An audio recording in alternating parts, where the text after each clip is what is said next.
জল্পনা বাড়িয়ে সামাজিক মাধ্যমে পোস্ট তৃণমূল নেতা কুণাল ঘোষের। মুখ্যমন্ত্রী মমতা বন্দ্যোপাধ্যায় পাঠানো বিজয় শুভেচ্ছা বার্তা পেয়ে একদিনেই সুর বদল। শুধু সুর বদলই করলেন না, জলও ঢেলে দিলেন যাবতীয় জল্পনায়। বিধানসভা নির্বাচনের মাত্র মাস কয়েক আগে কুণাল ঘোষের এমন সামাজিক মাধ্যম পোস্ট নিঃসন্দেহে উত্তেজনা বাড়াচ্ছে বঙ্গ রাজনীতিতে। যদিও খুব একটা গুরুত্ব দিতে নারাজ গেরুয়া শিবির। বিজেপি মুখপাত্র দেবজিৎ সরকারের কটাক্ষ এইসব নেতাদের জ্ঞানচক্ষু উন্মিলিত হয়। আদি গঙ্গার পাড়ের বাড়ির সংকেতে এইসব নেতারা বুঝে যান কোথায় বিপদ, কোথায় আপদ, কোথায় সম্পদ।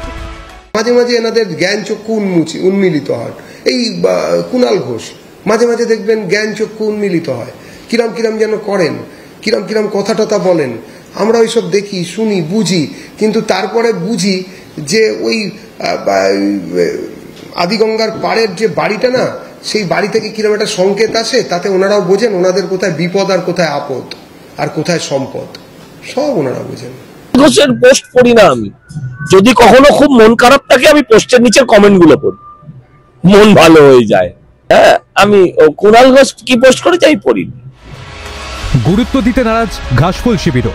তৃণমূল মুখপাত্র অরূপ চক্রবর্তীর মন্তব্য, কুণাল ঘোষই এর যথাযথ উত্তর দিতে পারবেন। 26-এর নির্বাচনে বিরোধীদের সঙ্গে কোনো প্রতিযোগিতা না থাকায় এইসব নিয়ে জল্পনা বাড়াচ্ছে সংবাদ মাধ্যমে। দেখুন, আমি আবারও বলছি, কুণালদা দলের সিনিয়র নেতা, কিন্তু কুণালদার মনের ব্যাখ্যা সেটা তো কুণালদাই দিতে পারবেন।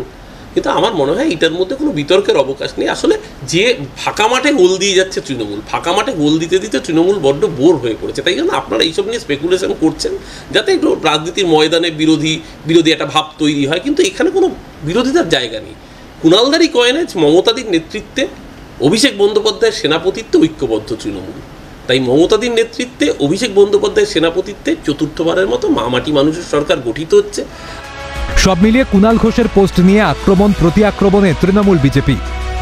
ক্যালকাটা নিউজ।